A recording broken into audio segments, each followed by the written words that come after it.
had a bad week. Good evening, my lovelies. I must say, you all look good enough to eat. It is I, your lord and vampire savior love game, or PD1 Piranha if you prefer. And welcome to my next project for this most hallowed of months leading up to the spicy holiday known as Halloween. That's right, it's Darkstalkers. More specifically, this is Darkstalkers Resurrection. You know, the Resurrection Collection, it rhymes that way. We're going to be playing both Night Warriors, Darkstalkers Revenge, and Darkstalkers 3, aka Vampire Savior, the Lord of Vampire. We'll be playing both games for everybody. Starting off with, of course, who else but our lovely succubus seductress Morrigan Einsland, hailing from the land of Scotland. She is largely the face of the series, and inarguably more well known in the series itself, sadly as that may be. We'll get more into that later. But the way I'll be doing this is I'll show off the arcade modes for both Night Warriors and Darkstalkers 3. For this first video anyways, we'll be kind of abridging it a little more from here on out, just because it would be like way too repetitive otherwise. But I actually spent money on this LP. I bought a fight stick. And I got super lucky on that too, because it was on sale for 110 bucks, but it was normally a whole ass 180, so it went back off sale right after I bought it. Pretty crazy. But yeah, this was all this game is, and why I'm only doing the second game to start off with is, well, number one, this collection doesn't actually have Darkstalkers 1, but number two, all this game is a slight update of Darkstalkers 1. It's not a proper sequel. It's just an update of Darkstalkers 1 with 4 new characters, because there's 2 totally new characters that were never in the first game at all, but you can also play as the boss characters in the first game in this game, so we're going to be doing that, obviously.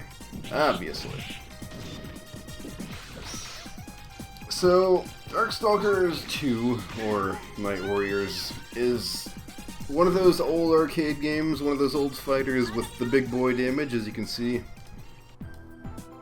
It is quite different in the way it plays, even though some of the movesets are kinda the same. It's different enough to, if you're used to Vampire Savior like I am, it's kind of hard to play, which is why I suck at it a lot more. Like, before I edited this down, it was actually like 6 or 7 clips of this and then 2 clips of Vampire Savior, if that tells you anything. The game is slower, but it's also just, like I said, all that big boy damage that you would expect from like Street Fighter 2 or something like that.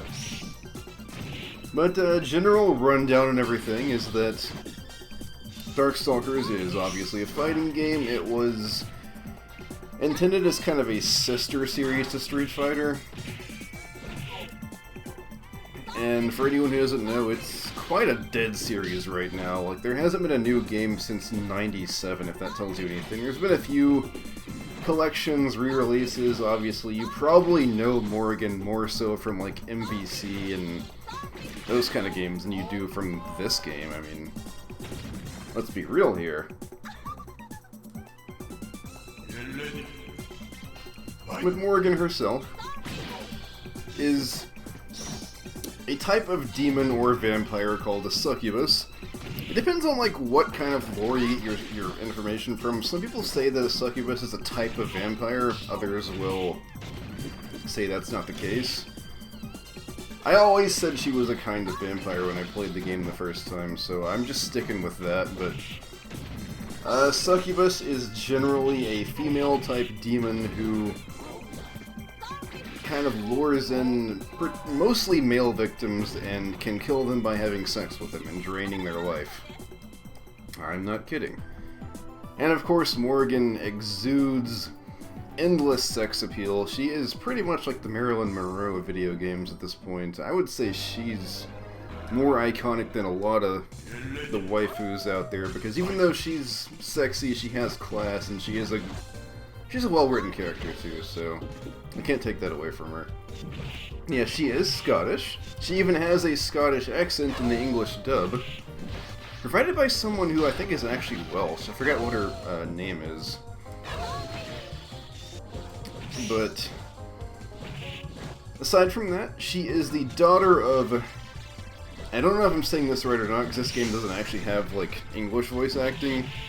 Is it Belial or Belial? I've heard Belial, so I'm gonna... I mean, I don't know. Belial sounds cooler, because you just think of, like Belial, like somebody's gut or something like that, so, like, fuck it. She's the daughter of Belial Einsland, who is, like, this ridiculously powerful demonic entity, like, almost like a deity, really. Because Morrigan is one of the more powerful beings in the entire Capcom verse. I would say she's stronger than Dante, honestly. But yeah, she was born of Belial, or Belial. I'm just going to keep on using the two different pronunciations. When she was born, she was only given 1/3 of her power because she was too OP. When she grew up to be of age, she was given the 2/3 of her power, making her already borderline unstoppable at that point. And the 3rd of her power, well, I will get to that. That's not important yet. It's important. It's very important in the 3rd game, but we're only playing the 2nd game right now, so let's just focus on that for right now. Yeah. Despite all that, despite the circumstances of her birth and her kind of the way her character is, she is generally considered an anti-hero. She's not inherently evil. She can be cruel in the way that she goes about doing things, but she's not inherently an evil being in any sense. She generally is considered to fight on the side of good. Even if her methods of getting things done are a bit on the unsavory side, shall we say. She has some relationships with other characters, like, obviously, she's a bit of a rival to Dimitri, because Dimitri fought Belial, essentially almost getting himself killed, even though he isn't undead. You get the point. And, I mean, other than that, you kind of get the idea. She's a seductress. She always has kind of a flirty nature with the way she acts. But she does have those that she cares about, and she will defend them. But yeah, canonically, she is ridiculously powerful. Like, if she had her cannon power in the gameplay, it would just be ridiculously broken. Like, we need BlazBlue, like, unlimited form just to be able to articulate how strong she was. Obviously you can see some of her powers in action here. She can fire off energy beams. She can turn her wings into whatever the hell she wants, honestly. They can be jet engines, missiles, cannons, whatever the hell she wants. They are prehensile tools to use at her whim.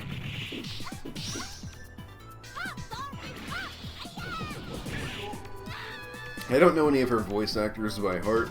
I just know the one in the English dub is actually a Welsh voice actor, so she does have some authenticity with her Scottish accent. I hate fighting this guy. Yeah, we'll talk about each character's actual backstory when we play as them. I'm not gonna get too off track here, but anyways, this is generally the sequel to the first game, even though it's just really a remake. The special moves in this game are a bit more primitive. They're kind of like Street Fighter 2's. As you can see, this game uses a more traditional round system like BlazBlue or like any fighting game does.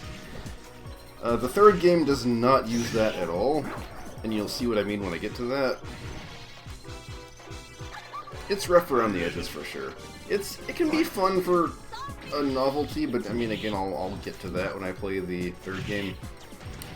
Other than that, yeah, it's a fairly solid, competent kind of thing, but yeah, generally speaking, this was kind of supposed to be the sister series to Street Fighter, and its original concept was more of a fighting game featuring all the Universal series monsters. Like, this guy was obviously supposed to be the creature from the Black Lagoon.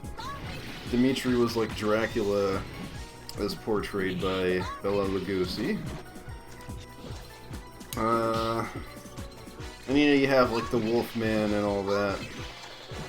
But they couldn't get the rights, so they just kind of made a whole bunch of similar characters that were kind of like the Universal monsters, and that's where Darkstalkers was born from. Originally, Morrigan was supposed to be more of like a cutesy kind of character, but they switched her beta personality, if you will, with another character. But yeah, it's only actually had 3 proper installments, the last of which was in '97, sadly. It's had some re-releases, like the one that I played for the first time was on the PSP. It was called Darkstalkers Chronicle the Chaos Tower. It was a weird one. It was kind of like that weird, janky port of SF2 Turbo that DSP played at EVO 2005. It had weird hitboxes. Nothing was right about it, but it was otherwise... I know I'm kind of contradicting myself there when I say that. It was otherwise competent because it did have a good frame rate. It just, like, it was based off of Vampire Savior 2, which is its own can of worms. But yeah, the original Vampire Savior was a good direction for the game, but again, we're going to play that game pretty darn soon, as in like 15 minutes. Because I see my timer right now.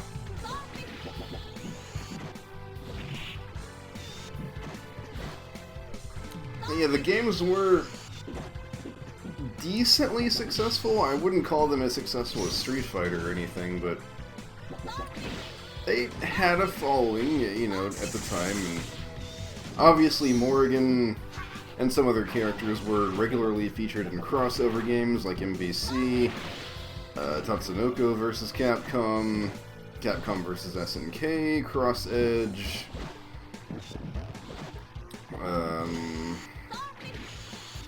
Project Cross Zone. A lot of games had at least Morrigan, if not a few more characters. I even had Capcom Fighting Evolution at one point, which is not a very good game.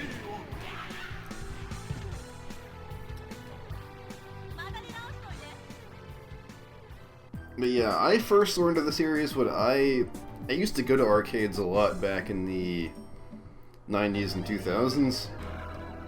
And I believe it was 2000 that MVC2 came out.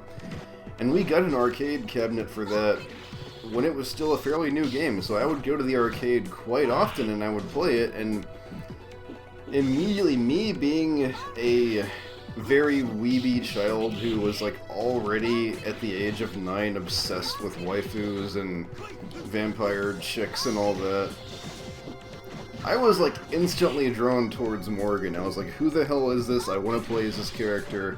She's awesome. Like, not kidding, 2 of the characters that I actually put effort into learning the moves and combos and stuff to were Felicia and Morrigan. Like, to this day, if I ever play Marvel 2, those are my mains, even though they suck in that game, because anyone who's not the top 4 characters, except like Iron Man, sucks in that game. But anyway, I was like, I wanted to know who these characters were, so I just looked up some kind of article or some guide. I think it was on GameFAQs for Marvel 2. And I was like, oh shit, that's pretty cool. Darkstalkers, what is this? And then, when I turned 13, my mom got me a PSP, and I was trying out some games for it in the GameStop. And wouldn't you know it, I tried out Darkstalkers, because I saw it in the little glass case thingy that they had for PSP games, and I was like, yeah, this is what I want. So she got me that game along with Luminous Puzzle Fusion. Great game, by the way. By the way, I fucking walked into that move so many times. I'm an idiot. But, I loved it. I was getting into the story for all the characters. I used to, like, pass that game around to, like, all my friends at school, in middle school. I would say it's one of the more influential games of my earlier teen years. Like, funny enough, a lot of my... Oh, I mean, I'll get to that later when we play Vampire Savior, but anyways, point being, I had so much fun just playing that, and a lot of my friends liked it too. It was cool because you could pick the different versions of every character, kind of like the Anniversary Edition of Street Fighter.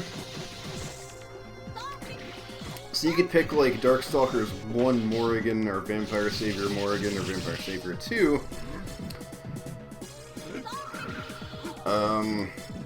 Which I'll kind of get to now, because part of the reason why the series ended up dying off was that rather than release a new game, what they did was they released these 2 kind of revisions to Vampire Savior, which were called Vampire Hunter 2 and Vampire Savior 2.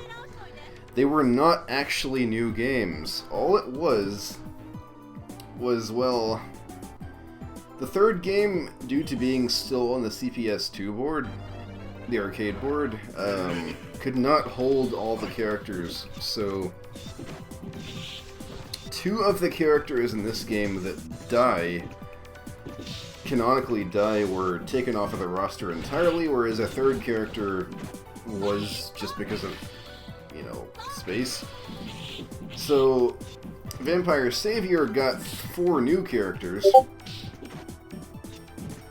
but it lost 3 characters in the process because of space limitations. So, those 2 games either took out characters from Vampire Savior, like I think Lilith is not in Hunter 2, but it, as a result, also, how do I say this, like it would take out some of the characters. Like I think Rakuo was not in one of them as well, so they were essentially just revisions of Vampire Savior with Pyron, Donovan, and Huitzel put back in the game, but with characters taken out. It was not what anybody wanted, because the hitboxes were changed, a lot of characters were nerfed for no reason, so it was not what anybody wanted. It was just not good for anybody, so that's why Vampire Savior 1 is still the definitive game for competitive play to this day. What little there is of competitive play in Darkstalkers, but you get my point. You pick up what I'm putting down, don't you? So those games were not very good at all. And that combined with just general lack of interest. Because when you think about it, Capcom I've always compared to like that parent that tries to leave their children at the mall and just abandon them. So you think about it, Street Fighter didn't come back until 4 came out in 2009. And then Mega Man and Devil May Cry didn't come back until recently. Like, as of the recording of this video, it was like, what, 1 or 2 years ago? We didn't have, like, any new installments in those series for a long time, and we still haven't had anything from, like, Breath of Fire, Rival Schools, fucking... God forbid I mention, Red Earth.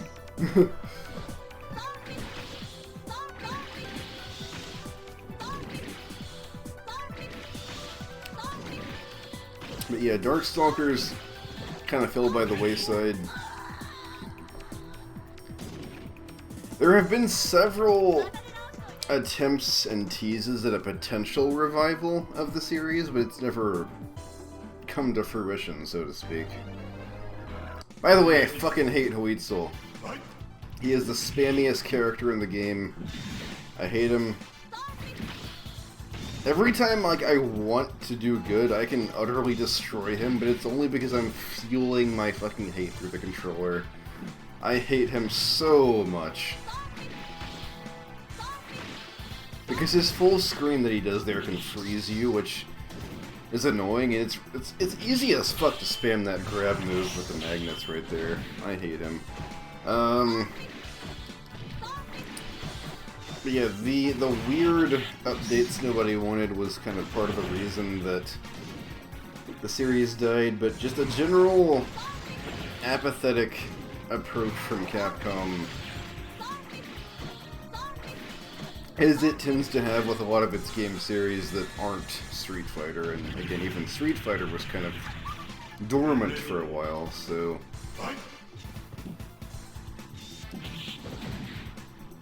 Like, there was even a pitch from Udon to make an HD remix of Darkstalkers, but it was rejected by Capcom because they didn't think it would sell all that much, so it is what it is. I recently got it back into the series all because of a good pal of mine, who I'll only refer to as Suck You Baby. A new friend that I made a couple of months ago, actually. She got me into back into the series, and she's really awesome. I like her a lot. I mentioned her in my Pokemon LP, actually, as the person who... The Banjo-Kazooie cartridge incident. The funny part about this is I just utterly annihilated the final boss here. This is Pyron. He's fun to play as, but I just fucked him up.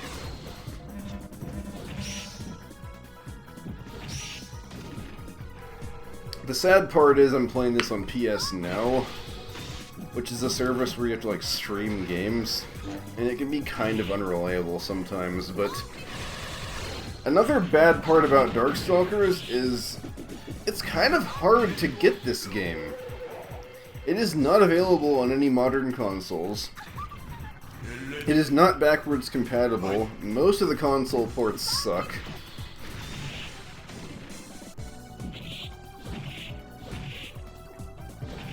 It's kind of hard to play.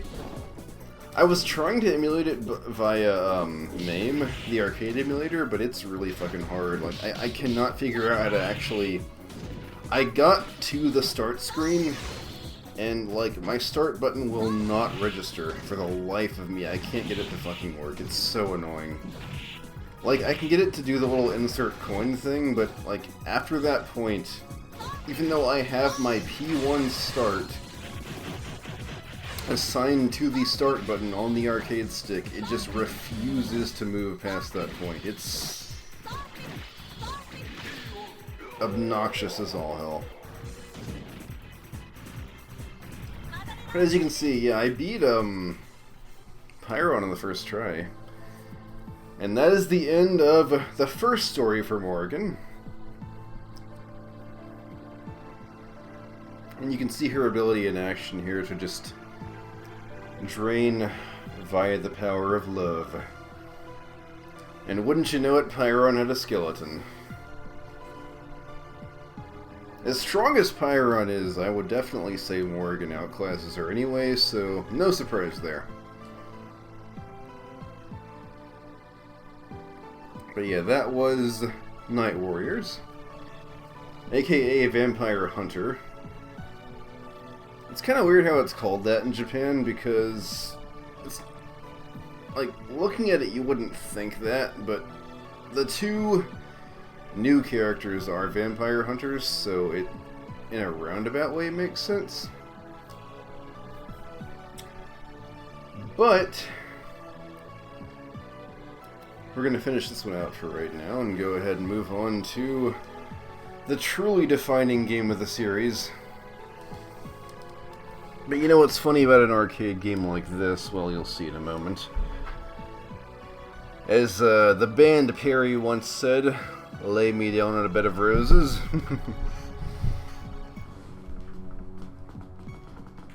Apologize for my Wings of Redemption chair squeaks.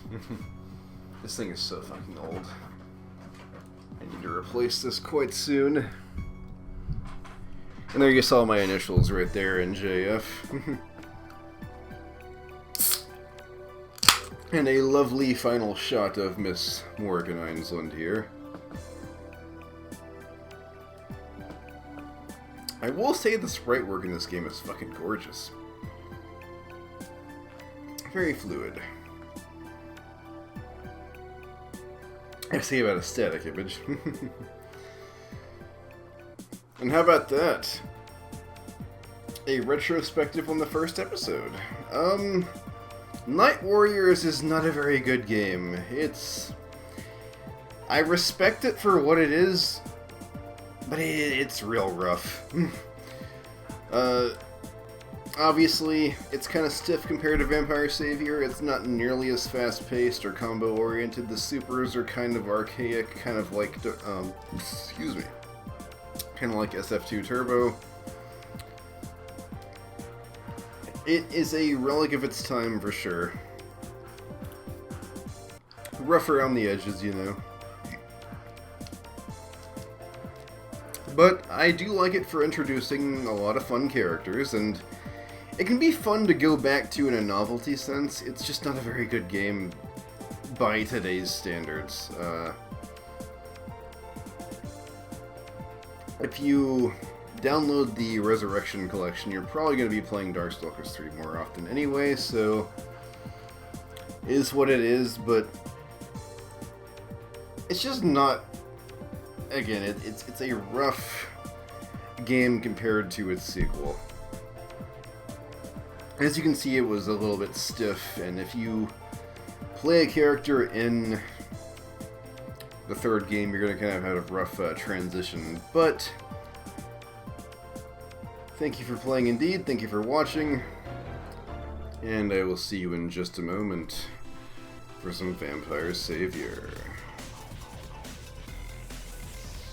And here we are. I have no idea why the menu plays Shinko's theme, considering she was a character from the second game, but she's in this game too, so it's not the most out-of-place thing in the world. It's just a little strange, but we're going to continue Morrigan's journey through the, well, it's not quite Kagetsushi, but it'll do. As you can see, this game has some immediate differences. It is much faster. But do you see those bats under our life bars there? Well, that'll come into play quite importantly.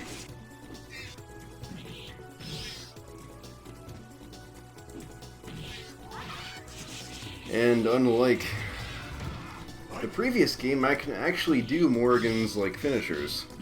EX moves, whatever the hell you want to call them. They're quite fun to do. I did not show off finishing shower, sadly.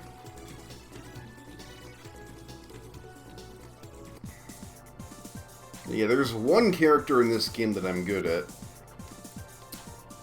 There's two more that I'm okay with. But for this LP, I've been trying my best to actually get good with everybody, which is why I can do semi-okay with Morrigan.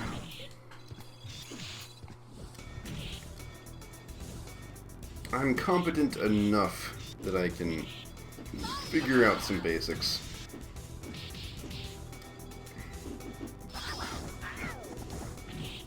And plus it is fun to do her little magic series and like reverse beat type combos. They're fun.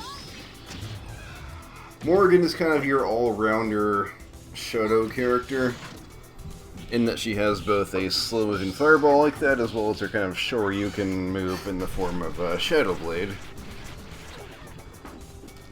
But being who she has a bit of a twist to her, like those weird special moves and her ability to turn her wings into various apparati, I don't know what the plural for that is. But yeah, this is the definitive version of the game right here. Good old Darkstalkers 3, aka Vampire Savior. It's kind of weird because I don't know, I can't find, there's a lot of like conflicting information about it. I don't know if this game ever actually had a proper arcade release in America. I have no frickin' idea. Because when like the first mention of Darkstalkers 3, I think, was the console version, which was not very good. It was kind of one of those weird botched ports that made up for it by having a lot of content. It was interesting. By the way, I hate fighting Victor. He's almost as bad as Huitzel in the second game because he still does the same big boy damage he did. Or, well, yeah. I didn't fight him in the second game, but he's quite obnoxious for a heavy character. He's like... It's like fighting Tager, but worse. I say Tager as in the BlazBlue character, if you didn't know. But yeah, I find the live system kind of interesting in this, because it's not a traditional round like it would be in a normal fighting game. So, generally you want to do as much damage as you can on your second life, because you want to get that lead on him. See, I have a really bad thing, like a bad stigma when it comes to fighting games. I tend to kind of stop playing seriously when I lose the lead. It kind of holds me back from doing as well as I could, because I am the absolute fucking worst at comebacks. If I lose the lead, I just kind of start fucking around and learning matchup experience, but I don't really try to, like, go all in and win the match, if that makes any sense. That's just kind of a bad habit I have, you might say. But it overall is what it is.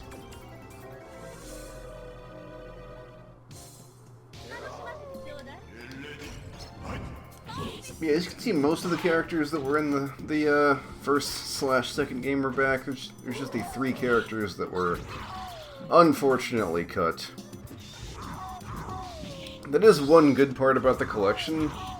Well, the collection, not this collection, but the one that I played first, which was on the PSP. The good old Chaos Tower, that's what I was thinking of. You could actually play both. You could play the entire roster, including Donovan, Pyron, and Huitzel, which was fun. The John Talbane is kinda considered a noob character, because his inputs aren't super hard. Like, he's good, he's tough on a high level, but as you can see, he can do like half of your health with one good combo right there. Like, he has literally that Fox up B right there that can easily take half your health, just like that, as you can see. That's why I kept this loss in, just to show how good this guy can be in the right hands. He's a big boy. He's one of the characters I actually liked playing.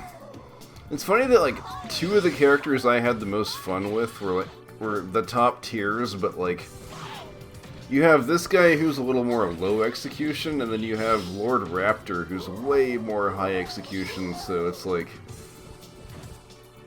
2 sides of the same coin, I guess you could say. Apparently this guy was almost in MVC3, like they had models for him and everything, but like they just couldn't quite finish him in time for the game or something like that, but yeah, I got destroyed.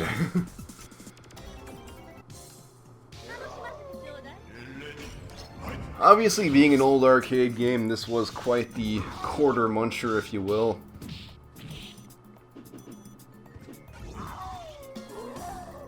It one of those old games where like the computer would read your inputs and like react based on that. Whereas a lot of newer games will actually have their CPUs use actual tech skill, which I'm always a fan of. I like that a lot. Like, BlazBlue is kinda 50-50 on that. Like, once you get to characters like 9, they'll just read your inputs for fucking days and use the TOD combos on you, which is fucking annoying. But for anyone who doesn't know just the general bare-bones basics of fighters like this is what's called a 6-button fighter, because you have essentially a light, medium, heavy for both your punches and your kicks. They have designations. It's like, I think it's like light, or no, it's jab. I'm trying to think of the order it goes in, because there's jab, strong, fierce, light, straight, and roundhouse? I think that's it. There's always one that I forget. Yeah, because there's jab, strong, fierce, light. Again, I think it's straight, and then roundhouse is your heavy kick. The other 2 buttons are 3 punch and 3 kick, which do them all at once, which is good for those EX moves. Or, well, ES moves, I think they're actually called. They're good for that.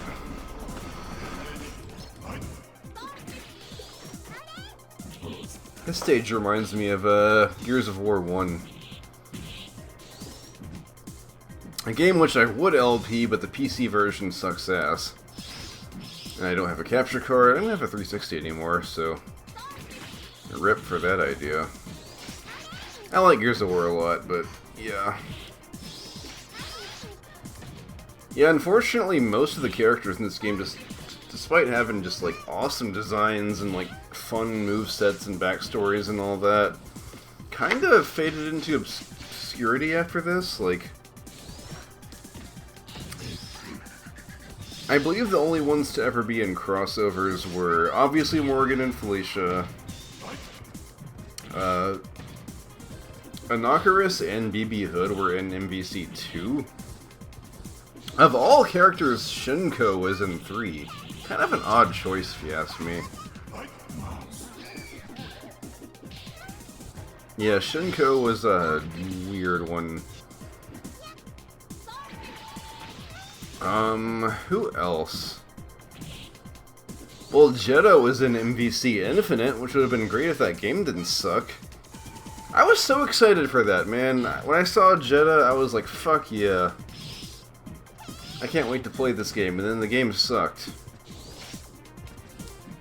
And might have been the death of the MVC series as we know it.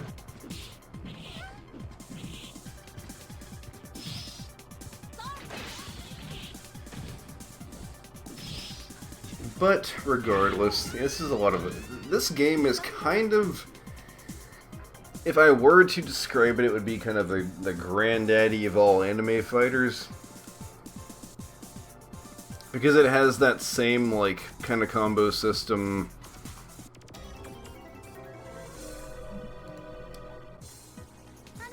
Speak of the devil, there he is. Yeah, I was so fucking excited to see him in Marvel Infinite, and then the game fucking sucked. Like, he would have totally been my main too, or one of them anyway. Yeah. That is a whole other can of beans right there, Marvel 3. Or, I mean, Infinite. 3 was good, I like 3 a lot.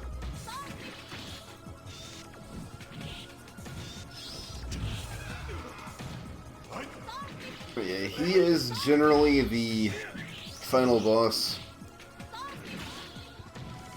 Like, he's the main villain of the series. He's the whole reason why a lot of the characters are doing what they do.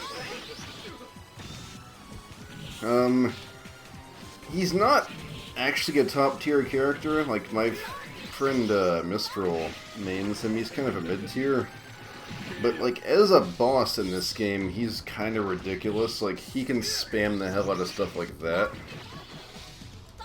He certainly fights like a fighting game boss in the vein of, say, Akuma or Hilda, maybe from Under Night, or Nine the Phantom.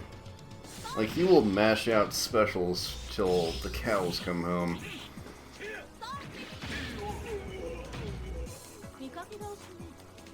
Not specials, supers. You get what I mean. I beat him pretty well. Pretty convincingly, one might say. But he is not the final boss for Morrigan's story. No, that would be someone I've been waiting to talk about for a long time. If she looks familiar, well, she should. This, my lovelies, is my favorite Darkstalkers character, Lilith. She is what became of the final third of Morrigan's power after it was sealed away in a pocket dimension for so long that it took on a life of its own, becoming the stalwart but playful and a bit childish Lilith Einsland. She is my main, my favorite character, and quite a fantastic waifu in her own right. I haven't played any BlazBlue for the channel yet, but I kind of have a whole narrative going on for her right now, thanks to the collaboration between Succubaby and I, which is essentially kind of a pseudo shipfic for Kagura and Lilith. Which is a lot of fun, because Kagura is normally a total lady-killing, womanizer, playboy, alcoholic. And him falling in love with anybody is unheard of, but especially Lilith, considering that despite her beauty and sheer power and all that good stuff, she is considered canonically like 12. And Kagura, like myself, is quite above making advances on the underage, so it's a larger narrative about him growing as a person while pledging to wait for her to be of age, which there is actual artwork of her growing up, and it is quite nice. But yeah, Lilith is the closest thing to a clone that this game has, because she does have some similar moves as Morrigan, but it's kind of like Mario and Luigi in Smash. They're different enough to not just be total clones of one another. I will elaborate more on Lilith when I play her, but she is a total bundle of fun, and I like her a lot. As you can see, I kind of canceled her super there, which is kind of funny. Yeah, she is the character I'm actually kind of good with. Like, I know a few of her combos and whatnot, but I'll be doing her more justice on the fight stick, obviously.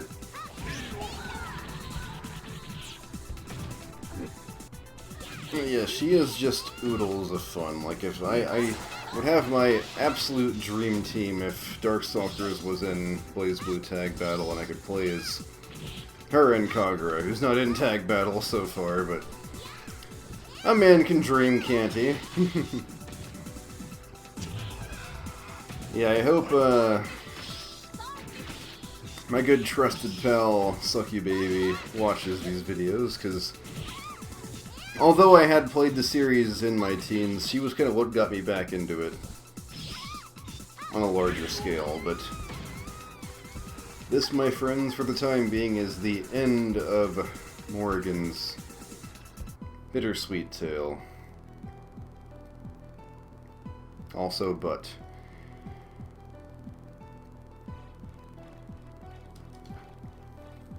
But for now, and that is, I hope I don't get, like, censored on YouTube for this.